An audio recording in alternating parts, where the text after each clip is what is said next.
So on the way out to Washington, my husband had begun, just out of nowhere, being hateful and abusive.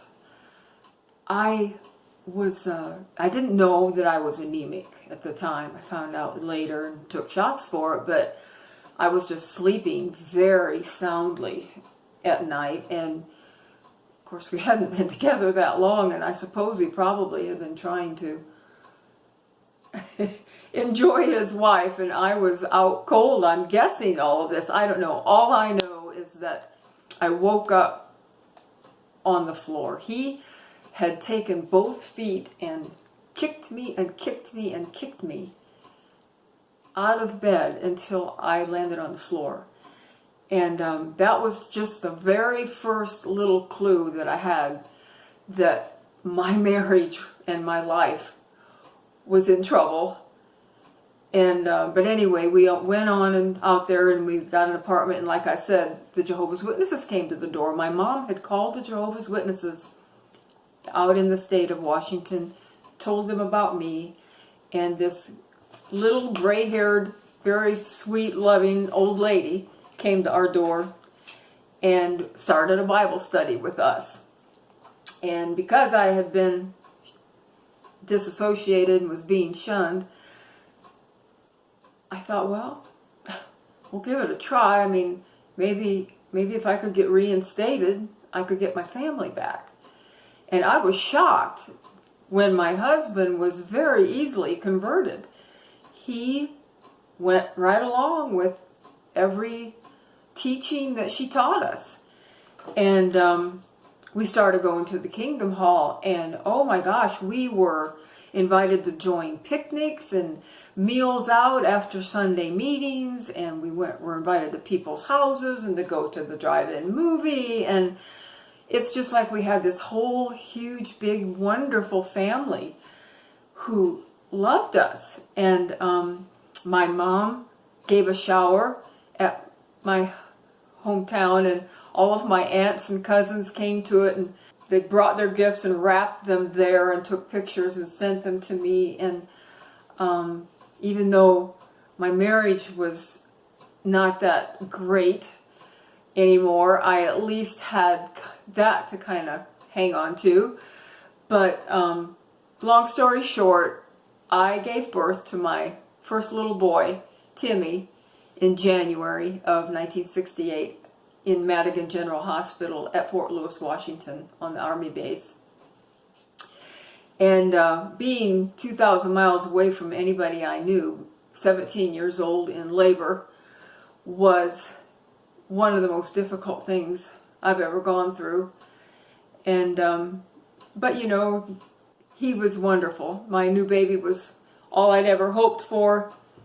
And the Jehovah's Witnesses at the Kingdom Hall we went to welcomed him with open arms. And before long, my husband applied for and was granted a conscientious objector status and was honorably discharged from the Army.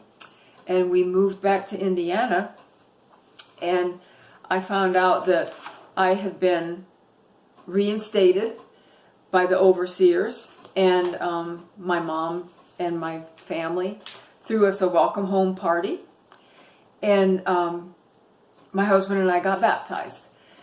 We'd always been told by this little old lady that studied with us that once we got baptized, everything was going to be wonderful, and our marriage was already suffering. I think, you know, when Timmy was born, Steve was really taken with him and loved him and was really a great dad to him. And it all changed. It's like he started getting jealous or something. I never knew what caused it. But he became extremely verbally and physically abusive eventually to both of us. But we got baptized in December of 1968 at a district assembly, I believe, in the state of Michigan. And instead of everything all being better, it was like the devil himself moved into our house. And we both were miserable. I mean, he quit going to the meetings, and I would try to go by myself, and I had to walk because I didn't have a driver's license yet, and it was just a very extremely difficult time. And so both of us decided, well, maybe if we moved back out to the state of Washington, we were so happy out there, maybe that would make everything better. And so that's what we did.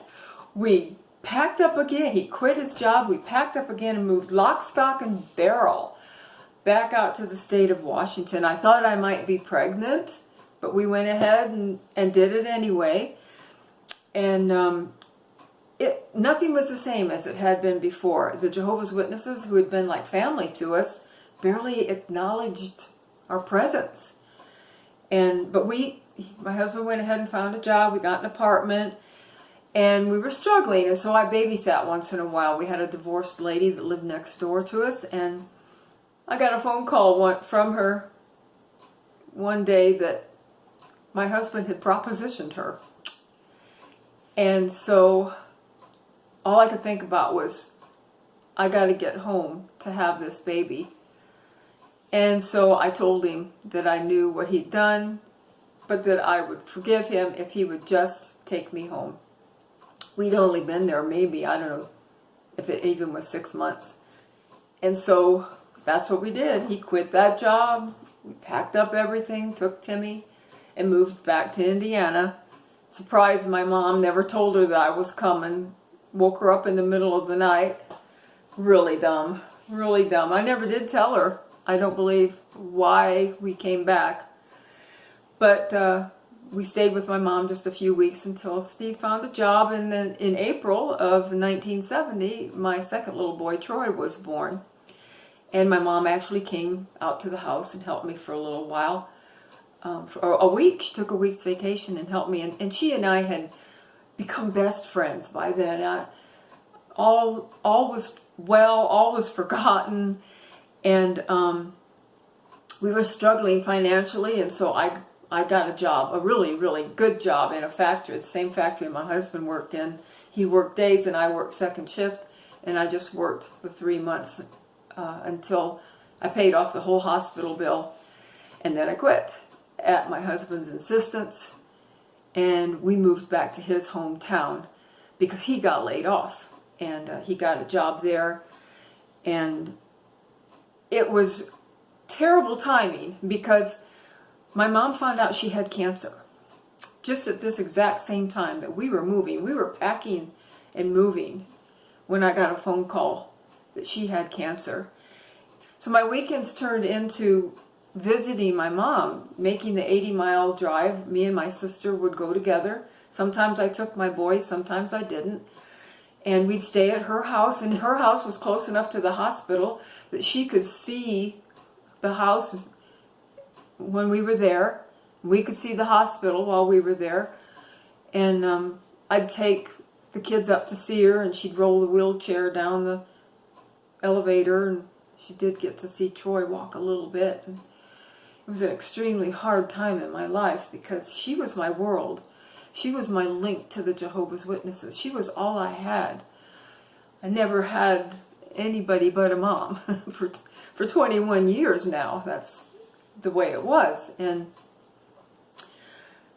while I'd be away on the weekends, my husband had started drinking, and he got arrested, totaled our car. His mom drove the 80 miles up to my hometown to tell me that he'd lost his license, and her eyes were so pleading that I said, I'll forgive him, and we'll work it out. And she was such a wonderful lady. She really was the first person that ever really and truly loved me, I'd have to say. And that love was life-changing. All I'd heard my whole life was how much I looked like my dad. And so I was convinced that he really was my father. And my mom had lived with his accusations for almost 21 years. And she was going to carry his guilt to her grave. And I couldn't stand it. And so I got a hold of my grandma, said, could you help me get my dad's address? She did. I wrote him a letter, let him know that Mom was dying, and I thought she deserved an apology. And at his wife's insistence, he flew the 2,000 miles to my hometown that he had fled from 21 years before. And when my sister called me saying she'd heard from our dad, she said he's coming to Indiana and he wants to meet us. And I was ecstatic. By now, my mom was really, really ill. She took cobalt treatments back then, and they literally killed her bone marrow, causing her to be anemic, terribly anemic. But anyway, we were supposed to meet my dad over at my Aunt Louise's house, and which we did. And he and my uncles were sitting there having a card game. And at first I didn't think he was going to speak to us, but he finally did. And he came over and said that he would like to meet us the next morning and take us both out for breakfast, which he did. Made him open the bar so he could have a drink. But that was my dad. And we stopped off afterwards at Mom's house. And of course that had been his house. And I was shocked when I saw him have to leave quickly because he started to cry. And he shook his head and he said, "Too many memories." And all I'd ever heard was bad things, of course, about my dad. And all of them were just not important anymore. I grew to love him from that time on. I forgave him as well. And so later on that day, he and my sister and my mom and I, for the first time ever in our lives, were all together in the same room. And he apologized to her. And he said he'd always known that I was his child, that he was just a louse, and that he was sorry. And he left, flew back to California, and I watched my mom take her last breath and die just 5 days later. Dad called the day of Mom's funeral and asked if there was anything he could do to let him know. Said he loved us. And I didn't see him again for several years after that. But we eventually did get together and got to know each other. But I'm telling you what, I was so devastated at my mom's death. I didn't know how I was going to survive without her. You know, I didn't know how to think. When you're raised a Jehovah's Witness like I was completely dependent on everyone and everything else to tell me how to think and how to act and how to be. And I believed God had taken her now, and I was completely lost. And boy, was I angry at God for doing that to me. I just decided I didn't want anything to do with my mom's Jehovah or those people anymore. And I turned around and walked away as far as I could get from anything to do with God. So I had had my mom for 21 years, and she died. And then I had my dad for the next 21 years, and he died when I was 42. The last words I ever heard my dad say were "I love you" on his deathbed. Later on, 7 years actually after my dad died, my stepmom sent me a box of my dad's jewelry box and his watch and his pictures. And I could tell that his pictures had been torn out of the album that I grew up with. The backs of them had the black paper still stuck to the backs of them. And so here now I was looking at the pictures that I had not been allowed to see my whole life for the first time. And by then, this was in the 1990s. And a thought came into my head that day as I looked at those pictures. And it seemed like it was from God, because it went like this. It said, "See, Pam, your dad was a real person all the time. You just couldn't see him. And so am I." But my soul was so broken and my belief system was so in error that I just dismissed it pretty much as wishful thinking. And I went on in my mind believing that I was God's enemy. So we had to sell my mom's house. I mean, my sister and I both lived 80 miles away. And I tell you what, I blamed God for how miserable and destroyed my life was. And I have to say that I have to be thankful right now for it, because along with my mom's death went the chains that kept me bound to her religion. I decided that year I was going to let my kids have Christmas. I celebrated Christmas for the first time, Steve and I did, and just had a ball buying presents, wrapping presents, watching the kids open them. But I was going through terrible depression because of grieving the loss of my mom. I had dreams about her all the time. I'm sure people thought I was a weirdo because I would jump up in the middle of conversations and just leave crying. But anyway, my sister and I got about $10,000 from the sale of my mom's house each. And so I went out and let my husband pick out a car off the showroom floor. I was just desperate to make our marriage work, and I thought that might make him happy. And did for a little while.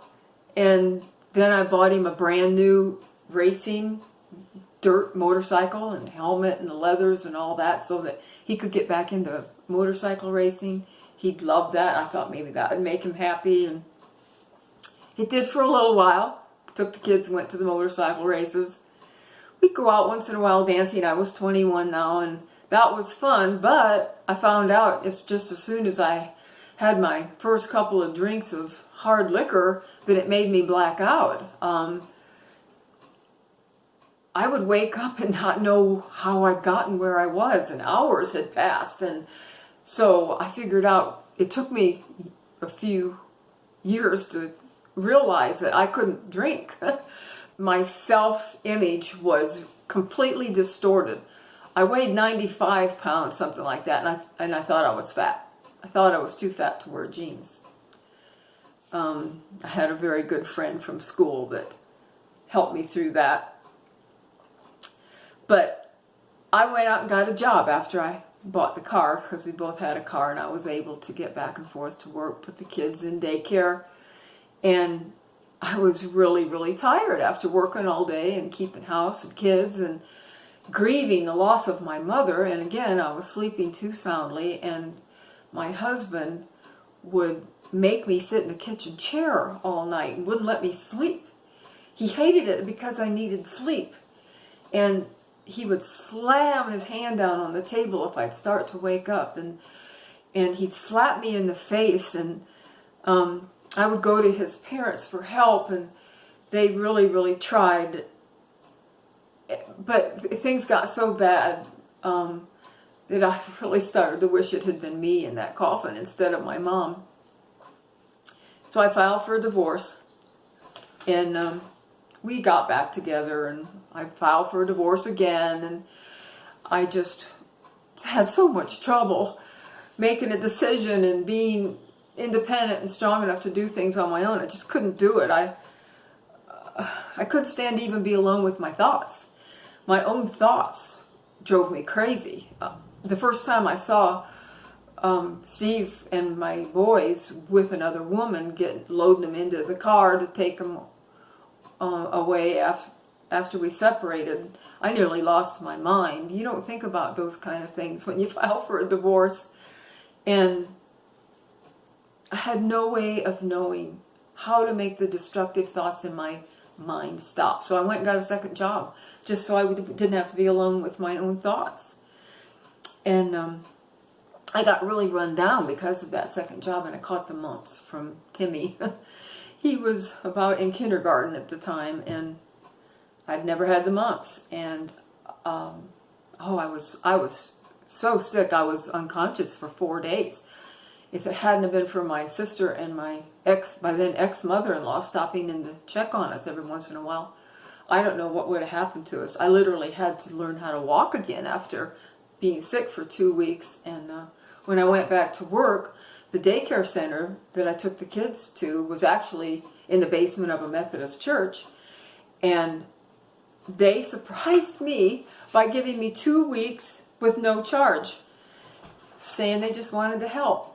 And that completely proved to me that what my mom had told me about all the people in the church being phony was not true.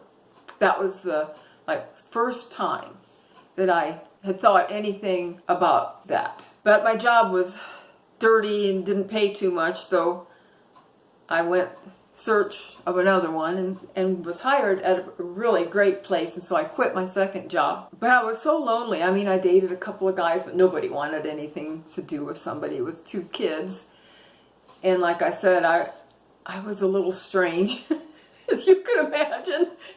So at the new place I worked, I made fast friends with a bunch of girls who loved to go out bar hopping.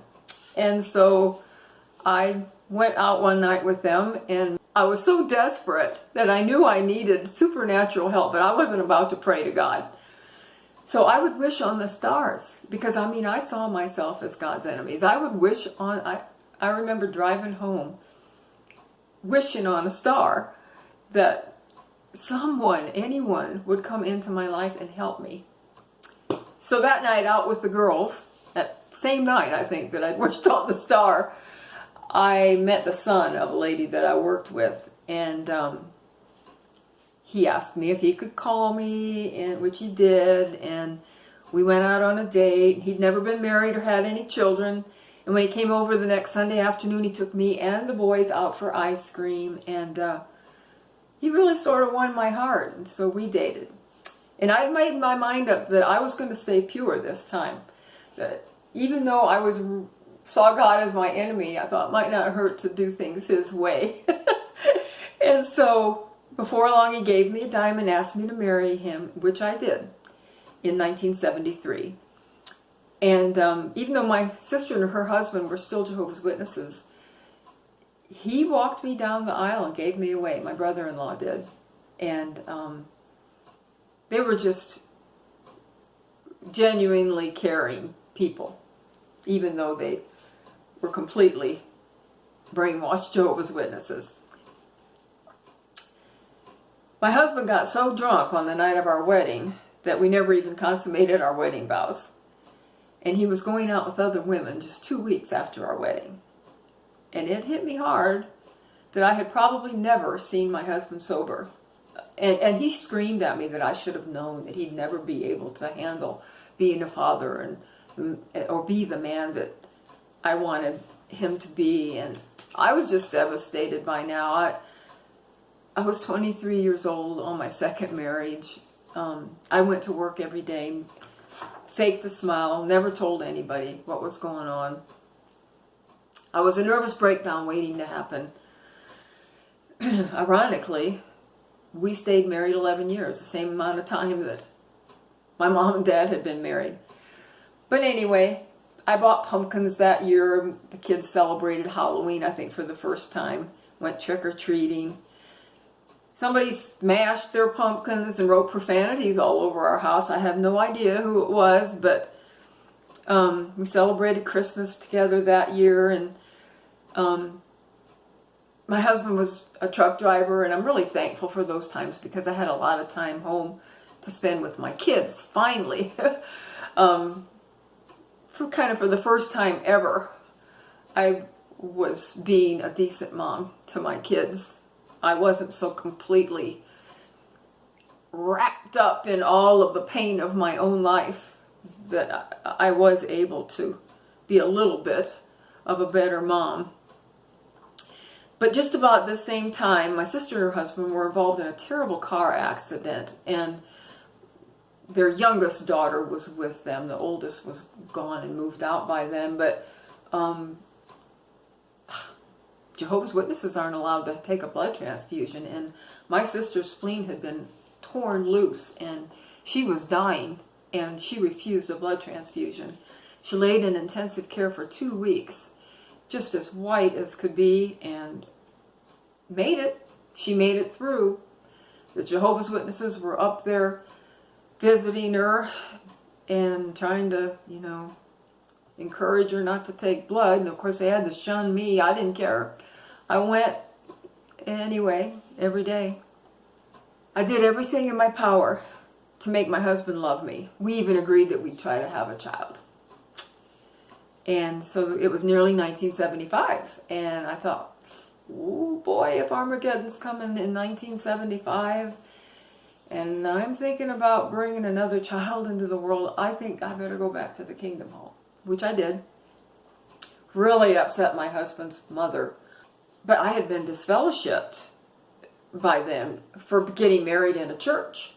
My second husband and I got married in a Methodist church, and somebody ratted on me, and so they disfellowshipped me, even though I hadn't been going to the meeting for quite some time. So when I decided to go back to the meetings in 1975, I was shunned. And it wasn't my home Kingdom Hall. It was the Kingdom Hall 80 miles away. And I had a miserable marriage. My husband cursed at me, called me names, said I was ugly, even chased me with a cattle prod one time. Went out with other women all the time. And then when I go to the Kingdom Hall, I was shunned. So I gave that up pretty quick. But, you know, it was like that rejected 6-year-old little girl trying to make her dad love her. Resurfaced all over again.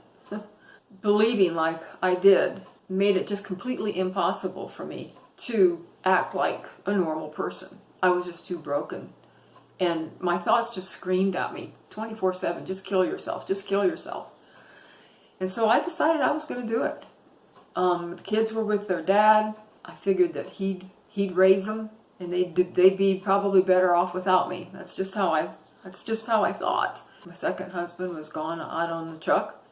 He always kept speed pills in the medicine cabinet, so I poured out a handful of them, got a glass of water, and I don't know why, but I stood in front of the mirror looking at myself thinking that it's probably the last time I was going to ever see myself. And the memory came back into my head of the night that my mom had passed out when I was just a little girl. And I remember how very frightened and desperate that I felt. I felt orphaned and panicked, and I thought, I cannot do that to my little boys. And I dumped the water out, put the pills back in the cabinet, and I didn't realize it, but I was already pregnant at that point. I look back now at that son that was born, and his sons, and his grandson, and I almost stopped all of their lives. Satan is a powerful, powerful enemy who comes to kill, steal, and destroy. He very nearly did it that day. When my husband found out I was pregnant, he started treating me a little bit better. And we celebrated the new year as 1974 turned into 1975. And we decided to buy a house. And it was fun making the nursery, putting wallpaper up in the boys' room. And in 1975, June of 1975, my third little boy, Shane, made his entrance into the world and his very dysfunctional family. I was off work for a full 6 weeks, and for the first time, I think, ever in my life, my thoughts weren't constantly dark and tormenting me. But I wanted my husband's family to be my family, you know, and we never were. They just completely rejected me and my boys, all 3 of my boys. They never accepted Shane, even. Never could understand that. I mean, it was like there was an invisible force that hated me so bad